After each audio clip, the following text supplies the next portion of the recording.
le président de la République aussi amul lu mu ci gagné en termes de poids politique.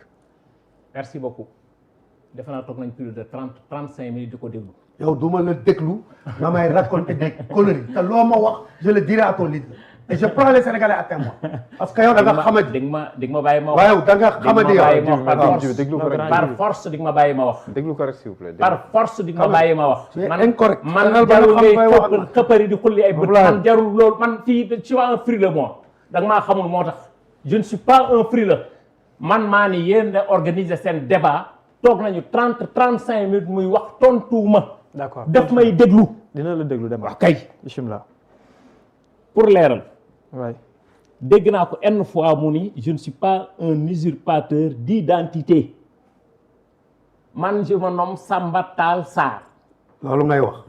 je suis né à Ngaye Mékhé loolu muy wax nii léegi naan man diw fii laa bokk faa laa bokk man samay ñetti maam dëkk bu ñu dem dañuy falu ci Fuuta muy wan yi ay jaltaabe la dañuy falu Fondé Gandé saar yi bokki saaronkoobe dañuy falu ñëpp ñi nga xamante ne jàpp nañu dañuy falu non bàyyi ma rek may gale moi je suis né Djibril Bey barki Seydina Mohamed seen débat day yàqu daf may bàyyi ma déglu da ngay bàyyi ma déglu daf may déglu par force di ma déglu par force yow daman la doo dara yow doo foog di ma déglu di nga may déglu di nga may déglu de di nga ma déglu de. c'est un artificier de bout de feu. di nga may déglu de di nga ma déglu de di nga ma déglu c'est de la mensongerie. c'est de la mensongerie. li nga xam ni c'est de la mensongerie maa ko wax. parce que vous êtes en train de mentir sur mon identité. li nga xam ni c'est pas vrai. man je me nomme Samba Tall Sarr. s'il dit usurpation d'identité man Ngaye Mékhé laa juddoo ba toll nii ma toll. je suis expert minier.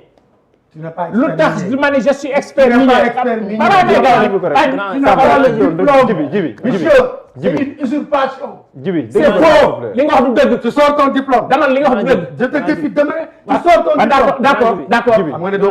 waa déglu ma. tu es un artificier de bout de feu. c'est faux waxoo dëgg. tu faisais exploser les mines. du dëgg. c'est de la pure mensongerie. et je le dis devant tout le monde. ce que vous dites là c'est de la mensongerie. s'il vous plaît.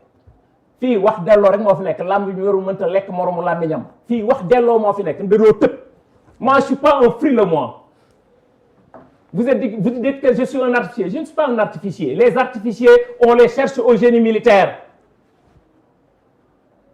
man sama CPA mine explosif je l'ai eu en 4 j'ai dafa fara xawma lay xamoo kenn s'il vous plaît c'est des menteurs yu leen di manipuler di leen wax da nga may bàyyi ma wax da nga may bàyyi ma wax te di ma wax par force man di ma bàyyi ma wax. s'il vous plaît. moi j'étais au génie militaire je suis de la classe 89-2. sama classe ñu ngi may seetaan. tu es un artificier de bout de feu. sa waay li nga xamoo ko. li nga xamoo ko. am na ay sànq li nga xamul ICS. li nga xamul. li nga xamul. dafay liggéey dafay may gaya. mais Djibi di ma bàyyi ma wax de di ma bàyyi ma wax de di ma bàyyi ma wax de. yéenay wax ak moom de yéenay wax ak moom de. léegi même tu ma xam après ma ñaar si yow. waaw kay on a démarré tranquillement déglu Mohamed merci beaucoup mais je me permets pas qu'on marche sur les non loolu d'accord naa mais d'accord naa. non vous avez répondu avec la manière.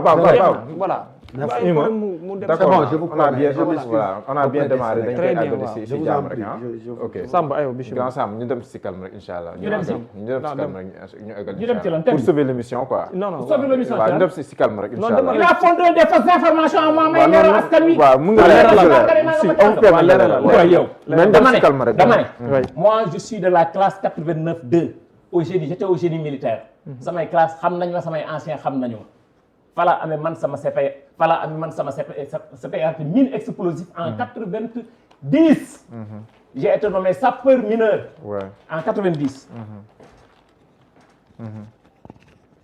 Pour muy leer je ne voulais pas le dire dama koy wax fii devant tout le monde. Et je vais faire une publicité même pour eux. Moi j'ai été recruté par EPC Group un groupe français. nañu dugg ci lien yi. J'ai été recruté par EPC Group, c'est un groupe français constitué de 24 entreprises à travers le monde, dont j'étais chef de département au Sénégal.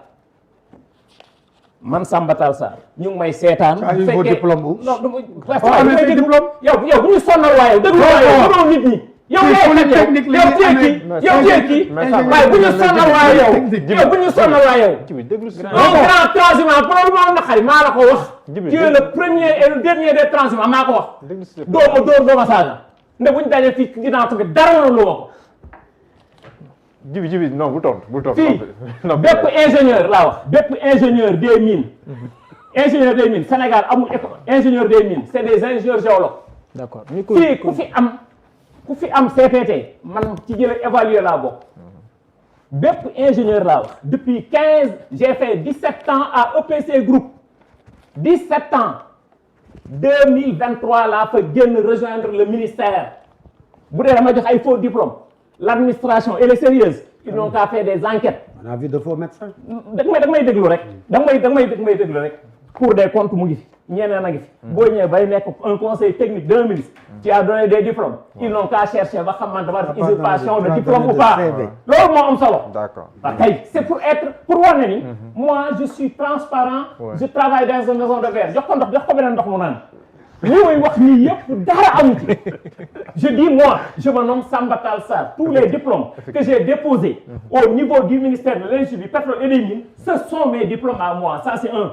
Deuxièmement plus de 25 ans je l'ai fait sur les mines li muy wax nii léegi effectivement c'est vrai j'ai fait ICS j'ai fait Suma du Sahel j'ai fait les mines d'or 25 ans de carrière un parcours très riche man maa ñëw toog ni la j'ai fait 17 ans à EPC Group récemment fa laa jógee doog a ñëw un groupe français dina la jël def chef de département minage te amoo diplôme minage laa wax dinañ leen jox chef de département boo xam ne amoo diplôme kon ñun weesu nañu foofu débat bi nekkul ci ay débat ay nangam ak nangam kon usurpation bi ngay wax c'est faux muy benn dama doon leeral d'accord ñaar mu ni Madiambal yéen ay jël référence Madiambal un fuyard un frileux daw la justice d'un pays génn fële di wax yéen ñooñu ngeen di jafandu ñun kooku jàppuñ ko référence bàyyi sa njaboot bàyyi sa lépp Sénégal dem sa yoon loolu moom la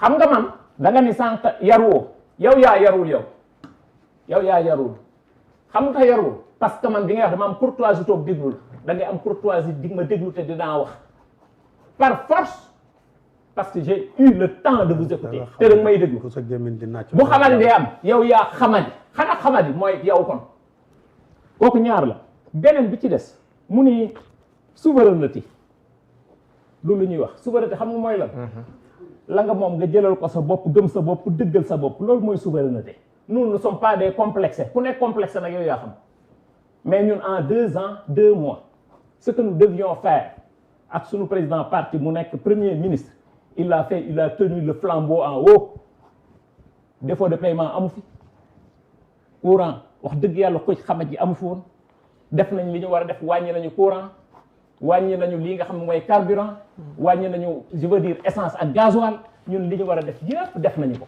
kon bu adduna di dox ba ñun ñu war ci politique boo xamante ni dañ koy ndamoo mu tuuti mu bari nag moo des à part suñu xam-xam bu ndaw li ñuy wax dans le secteur minier luñ ci mënti wax fii ci plateau nit du ko lindi loolu sant yàlla la loolu mooy cohérence waaye ñun bokk ci ñi nga xamante ne ñoom lañ jox réew mi fukki at ak ñaar ci nga bokkoon fi ñu yóbbu ci nga bokkoon tey jii ñu taxaw fii naan dañu ne ci nga bokkoon kii Abdoulaye Diouf Sarr la àndaloon ba ñu jox la ICS Abdoulaye Diouf Sarr la àndaloon tout à fait jóge ci Abdoulaye Diouf Sarr moom moo taxaw fii léegi nee na moom dafay combattre dafa yàgg a combattre Ousmane Sonko waxul loolu rek de dafa combattre Ousmane Sonko combattre Diomaye parce que vidéo man la tegal émission bi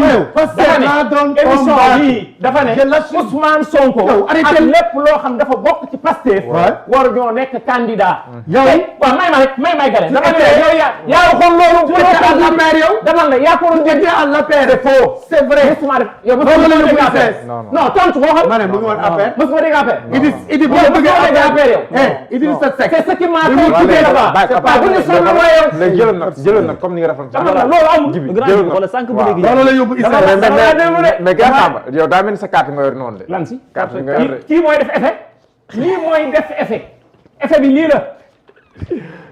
lii la ñi taxawoon ni 100 000 cartes mënuñu koo jaay fi ma toog di wax ak yow nii nous sommes à plus de 225 000 cartes loo leen wax wérul Seydina Mohamed laa leen di ko wat na ko waat. loo leen wax Jibi mais Jibi sànq gënoon nga. non pare naa ci. non donc c'est je suis très serein. il est confus. comme dañu mën a manipuler c'est des manipulations.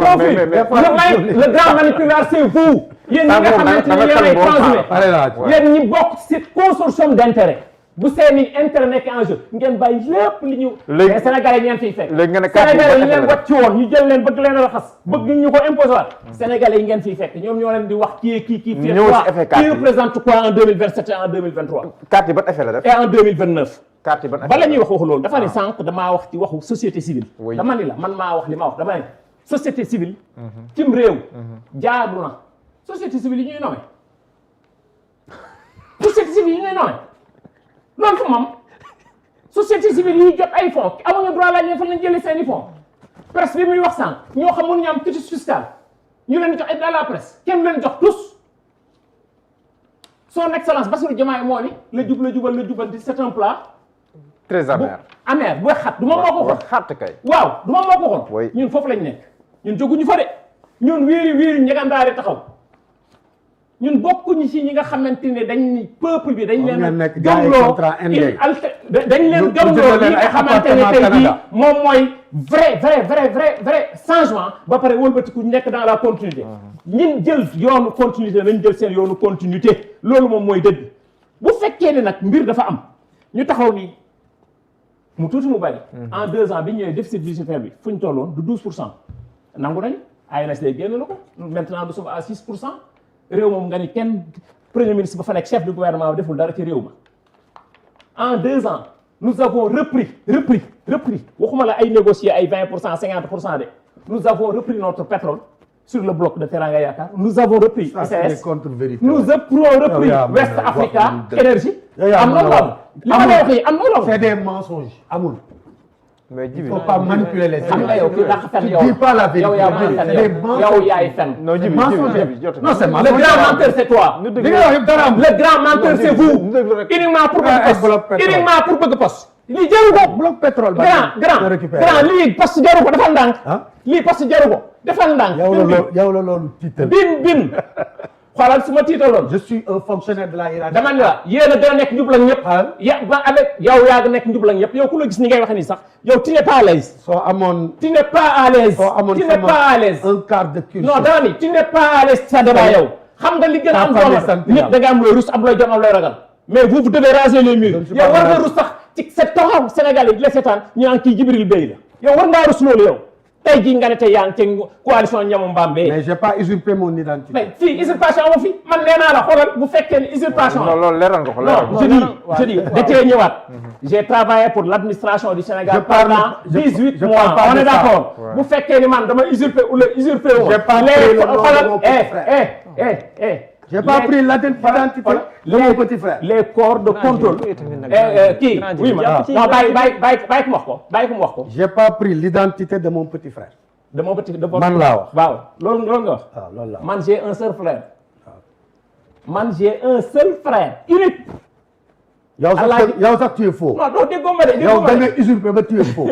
xam nga grand dama lay duwar rek parce que dañu lay wax ngay ratatati di fen lii ay fen la li ngay wax ni c'est des mensonges nga ne man sama tur rakk laa jël man nu may jël sama tur rakk benn rakk bu góor la am te ma ngay mexe alaaj Mor Seydou j'ai pas dit ça j'ai dit man jëluma sama tur. waaw non damay wax sénégalais parce que ni mu waxee day il fait allusion à moi damay leeral li may wan ne dugal nañ la ci kam wax nañ la tey ni la sa rakkam tur rakkam lay jël te c'est faux da ngay wax loo xam maîtriser ko foog naa yaakaar naa dégg naa amul solo loolu amul kilifa du ko def yow kilifa nga ne chef de parti nga daw dugg ci coalition ñamu Mbambe pour poste ma yor fii laa ko tensé moom jox nañ ko poste dégg naa ndeysaan duñu dara demuñu dara seen bopp kese kot rek dong moo leen soxal mu jaar leen nag lu nekk mën ngay war a mën a toog man ma toog yow nga toog nii nga may xool les yeux dans les yeux ñi ma xam yëpp xame ma Samba Tall Sarr nga ne man sama turu rakk laa jël te man ma am benn rakk bu góor laa am man sama yaay bari la wul benn rakk bu góor laa am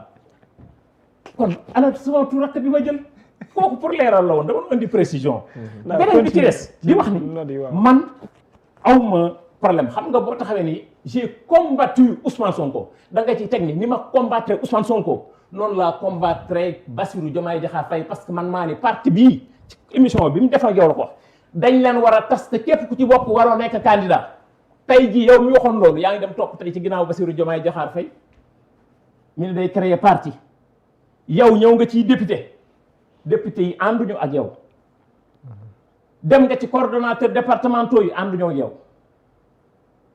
dem nga ci ay ministre ak nguur ni mu neexee li sama waykat bu mën a way bi di wax Youssou Ndour nit ku ñuul dafa bëgg nguur ñu ne ñun baax na lu Ousmane Sonko nekkul baax na jéggal nañ la yow yaa ni dañ maa fal ci fukki fante moom moo ma fay fauteuil bi ngay xoofu chaise waxul sax waxuñu waxi ban de chaise dañu dama ko yéene chaise bi qu'est-ce qui a changé entre temps ba yéeneetoo ko loolu lu jaaxal nit ñi la politique su ma naree bàyyi dooleeg moom ma bàyyi politique yooyu yëpp jaar na fi ñu am ci ginnaaw di xam léegi nag yow nga dem ba ne yow da ngay fal ay nit te yow ña ngay fal yëpp mooy ñi askan wi wàccu dañu leen wàccu conjuguer leen au passé ils font partie du passé c'est le soleil qui se lève et le soleil qui se couche dootul ñoom ak ñun du ñun ak ñoom li may wax ni séentuweer jarul bu xante fu waaye tool da nga koy séen lu ni faa ngi kenn du ko jeex wala fu ko wax 100 000 personnes 100 000 cartes de membre kooku mën woon jaay si benn fan ñu de jaay nañu 103 000 ci benn fan 103 000 ci benn fan man honneur la ci man may jël carte Pastef di wax nag bépp sénégalais ak sénégalaise ñu dem jëndi lu mel nii parce que nag bii de mooy ñi nga xamante ni génération décomplexée de rupture au vrai sens du terme parce que loolu la ñu sénégalais yi joxe woon présidence de la république moom la ñu sénégalais yi joxe woon li nga xam ne mooy assemblée nationale te incha allah rabbi noonu lañ ñuy joxe waate li nga xamante ni moom mooy am wane ko bu mu leer te noonu la ñuy joxe incha allah rabbi les collectivités territoriales parce que c'est ce même peuple qui avait voté ñoom ñoo fi nekkaat ba tey loolu benn la ci waaw ñaar damay wax léegi mu leer ci noonu di wax xam nga la fait ñun ñu toog fii à la face du monde di wax ak sénégalais yi ñun reprendre nañ West Africa Energy centrale mooy centrale bi nekk fee effectivement xam ngeen ne loolu am na waaw loolu bu ñu amul loolu am na bloc Teranga Yaakaar ñëpp xam nañ ni Cosmos ak BP ñoom ñoo ci nekkoon effectivement ñëpp nangu nañ ni génn nañu nan la ñu génne l'essentiel mooy ñun négocier nañ ko ba téyelaat ko suñu bopp 100%. loolu dëgg la ICS gi ñëpp xam nañu Indorama moo ko géré woon moo ko téye woon à 78%, ñun 15% lañ ci amoon IFCO am 7%. tey négocier nañ ba téyel ko suñu bopp ñu liggéey ñun code minier bi bientôt di ko yu dégg assemblée nationale ñu liggéey ci def ay réformes sur le code minier et sur le code pétrolier. ñu ne le modèle de contrat bi ñu doon wax nous sommes devenus un pays minier un pays pétrolier un pays gazier lépp loo xam ne ressource naturelle la ci offshore ci jéeri gi ci wàllu mine dañ koy immatriculer ci turu SOMISEN bi nga xam ne Ngagne Demba fa la nekk ko lépp loo xam ne wàllu énergie la dañ koy delloo Senelec lépp loo xam ne wàllu pétrole la ak gaz dañ koy immatriculer ci turu Petrosen dootul nekk benn société nationale boo xam ne 10% lay dundee dañu bëgg mu nekk léegi un opérateur ba ci 2026 bii avant Ousmane Sonko di fi génne ñu jël 60 milliards teg ci taabal ñu war a tàmbali defi recherche 1993 la ñu gëj a def recherche ci réew mii fexe nañu ñun det ay fay amul ci réew mii fexe nañu ba chaque fin du mois nit ñi ñu ngi leen di fay muy eurobond sax lii nga xamante ni mooy bilan matériel bi nga xamante ni leader am Macky Sall bàyyi na ko fi ñu ngi koy fay amul lenn luñ xam ni def nañ ko fi loo xam ne waruñu ko fay def loolu yëpp ñun téye nañ ak conjoncture li muy metti adduna ñëpp yokk essence ñokk gasoil est-ce que bi ñu wàññee 75 ci litre bu nekk ak 70 ci litre bu nekk mu war ñoo coûter 136 milliards par année. est-ce que dañ ko wax est-ce que dañ koy yokkaat. est-ce que dañ koy yokkaat. président de la République. parce que c'est le premier ministre. je dis que c'est le chef du gouvernement. c'est le chef du gouvernement. c'est le chef du gouvernement xamal leen na xari mooy lan xam leen na xari mooy lan le chef du gouvernement. kan mooy wàññi qu'est-ce qu'il exécute c'est le premier ministre. qu'est-ce qu'il exécute le chef du gouvernement. il exécute pas la chaîne du chef de l'État. lan la wax léegi dañ ko waroon demee. ndax insuffisance moom moo ko. il a fait des insuffisances. il se contredit lui-même. il dit que li may wax insuffisance dañ ko waroon wàcce. waxuloo ko. maa ko wax li may wax nii. maa ko wax ay insuffisance il faisait que de la politique politique. ay insuffisance la. war nañu yow boo foo nekkoon. yow boo foo nekkoon. yow yaa ngi ci Diouf Sarr ak waa APR yéen bu leen ñu sonal. vous devez raser les murs. man maa la ko wax. fa nga nekkoon. fa nga nekkoon laa wax. ce qu'il vaut tu le. waaw dama la fa nga nekkoon. nangul ma loolu. fa nga nekkoon transhumance la. yaa ngi doog a ñëw bu ñu amoon Diouf Sarr daw ba fa. dama la yaa ngi doog a ñëw. yaa ngi doog a ñëw. d'accord léegi Samba say waajur bu ñu amoon Diouf Sarr daw ba fa. soxlawu ma ko samay waajur man noble laa. moo la gën. ñu bañ a dugg foofu gars yi ñu bañ a dugg foofu ñu bañ a dugg man noble laa. man noble laa. lui qui dit des choses ñu jënd foofu ñu jënd foofu waaw fi boo tuddee sa waajur tudd sa waajur. non non foofu tudd waajur tudd sa waajur. gars yi ñu jënd foofu ñu jënd foofu ñu jënd foofu je suis fier léegi Samba le fils de mon père et de ma mère. non Samba je suis un digne fils moi. léegi on évolue Samba on évolue digne fils. Samba on évolue léegi parti bi nga xam te ni Samba nañ ko ndax jàppoon c'est une menace pour le passé. le plus grand idiot c'est vous. ndax jàppoon fii bal dem delsi rek. ndax jàppoon si grand jàkkaarloog un frileux de. da ngaa xamul moo tax. moi je suis pas un frileux moi. ouais c'est clair léegi Samba. ndax jàppoon maa bëgg mu leer ci sa bopp. ndax jàppoon ne yéen a ngi jaay ay cartes. fii boo ñëwee fii fekk ko fi boo ñëwee fekk ko fi. man nga fii fekk fii léegi Samba wax la man. voilà yéen a ngi jaay ay cartes. mais pendant ce temps le président de la mi ngi am ay maires dajale ay maires. yan maire. ay maires. waaw 306 maires yi. oui gis nañ fi Amadou Ba 400 et quelques maires. ce n'est pas une menace ce n'est pas une menace. pour le parti politique ce n'est pas une menace politique. lan ci ma tontu la ci. waaw maire yi Pastef amul menace. nee naa la parti classique yi nekk ci réew mi yëpp yóbbu nañ leen retraite ñi ma la limal fii sànq yëpp ba fi ma toog di wax ak yow nii amuñu sax candidat. lii mooy dëgg. d'accord cette alternative générationnelle nag ñi nga xam tey ñoom ñoo seq langue gi. ku nekk xam nga kii fait quoi. d'accord am na ñoo xamante ni moom il n'existe que de nom ay parti Facebook yeneen moom la yàlla xam doy na ñun nekkuñu ci yooyu caaxaan yooyu nekkuñu ci. d'accord Ousmane Sonko dugalul fenn ceeb diwlin suukar xam nga lan la ko nit ñi toppee. dañoo xam ni képp ku bëgg Sénégal moom ngay jàppale. d'accord keneen kuy wax leneen ci moom loolu yow la. merci beaucoup pare gu ma de. pareeguma damay wax kon wax nga may la nga koy jëm. continuer jàllal lii nga xamante man doo ma dagg de ni ngay dagg man doo ma dagg de. damay bàyyi ma déglu waaw waxal. beneen bi di la wax ni misli métti la ma indil tey. beneen bi carte yi nga xam ne dañ ko yëkkat di ko jaay. oui oui. nee naa la depuis nous sommes à 225 000. samedi bee paase ak tey. waaw 225 000 ku mën na def. te suba. laajal ñi ne woon dañuy Mbacke day jaay suba. wala ñi ne woon dañuy congrès comme bu Pastef laaj leen seen congrès lu mu mujjee fii bala fi nit a congrès waat pour la def meeting terrain meeting da ngay wut autorisation ñëw ci Pastef demandé ko ñu autoriser la. beneen bi ci des. li nga xam ne dañ koy jaay carte yi nga gis ni yëpp 225 000 yi. ça ne concerne que ci plateforme bi. ak ñi nga xamante ni moom mooy Dakar et c'est pas tout Dakar c'est uniquement bokkul ak yeneen département yi de Rufisque bokku ci. Pikine bokk ci Guédiawaye bokk ci yooyu laala guñu leen de c'est Dakar département Dakar ak ci plateforme ñoo toll 225 000 incha allah rabbi ñun suñu objectif dinañ ko atteindre léegi nag képp ku taxaw ni yow jàpp nga ni actionnaire majoritaire nga ci biir Pastef ku mënti doon laa wax bu Ousmane taxawee nga ñàkk bu Ousmane Sonko taxawee nga ñàkk loolu la yàlla def. mooy li ma faral di wax quand ils se taisent ils ont peur quand ils parlent ils le cherchent quand ils le cherchent ils ne le retrouvent pas quand ils veulent le retrouver il est déjà loin ça c'est la dimension politique de l'homme daf leen a raw lu bëree bëri fa ngeen di toog di wax ci moom lu ñaaw dem na yoonam. jàngaleen ni ñuy tëggee loi au moins. dama ne. li mu leen rawee dafa bari li mu leen rawee dafa bari. jàngaleen ni ñuy tëggee loi xoolal mënu leen koo dabati lu toll ni trafatal ay ni parce que dafa gëm boppam dafa dëggal boppam. dëggal boppam xam nga mooy lan. tu fais du griotisme. waaw d'accord parce que heureusement je suis pas un griot moi je suis un Cibolo. tu fais du griotisme. moi je suis un Cibolo et je suis digne d'être Cibolo. d'accord. waaw man je suis un Cibolo et je suis digne d'être Cibolo. voilà mais léegi Samba ci wàllum politique yéen fi ngeen taxaw di jaay carte. ak fi ngeen taxaw pour di dajale ay maire. pour fas yéene tabbi ji ab parti politique. est-ce que loolu mënul nekk peut-être benn menace yéen parce que moment bi ngeen di chercher yéen pour fortifier davantage votre parti politique au même moment aussi le président mu ngi chercher di créer parti mais balaa mu cee yegg sax mu ngi wut lu ko dooleel. waaw bu fekkoon ne Diomaye commencement si ñoom Mbambe Diomaye président be bu fekkoon ne coalition bu dox la lan lay doy parti politique tontu ma. day loolu la laaj bi. parce que coquille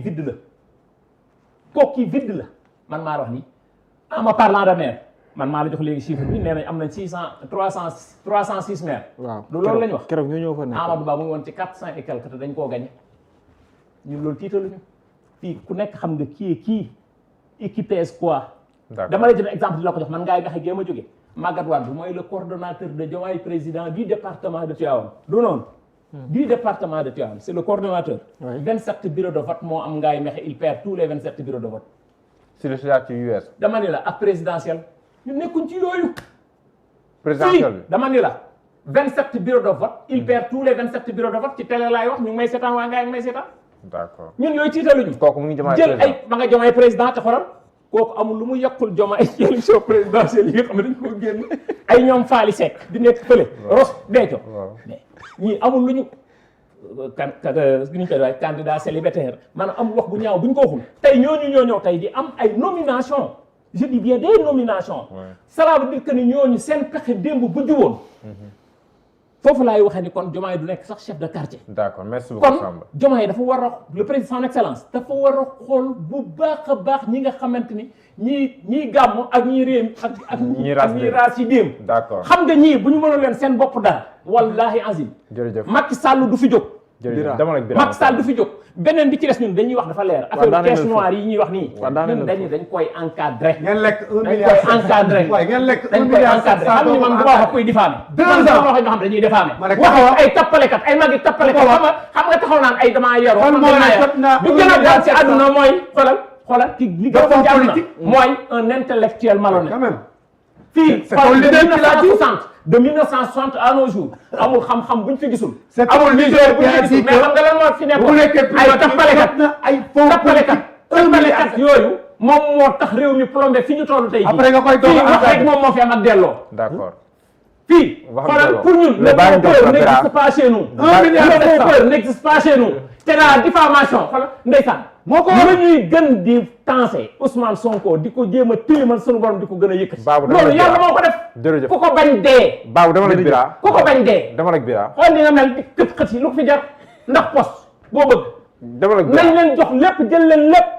en 2027. 2027 c'est 2029 c'est après demain. jërëjëf Samba alors Bira. dans ce pays-là on va se faire respecter par force. mais bàyyi sa copain mu wax waaw sa copain. Birama. grand Birama alors ci fi ñu toll nii. lan lañ ci mën a téye comme ay lan lañ ci mën a téye comme ay. comme vous lan lañ ci mën a téye comme vous en regardant. waaw Birama moom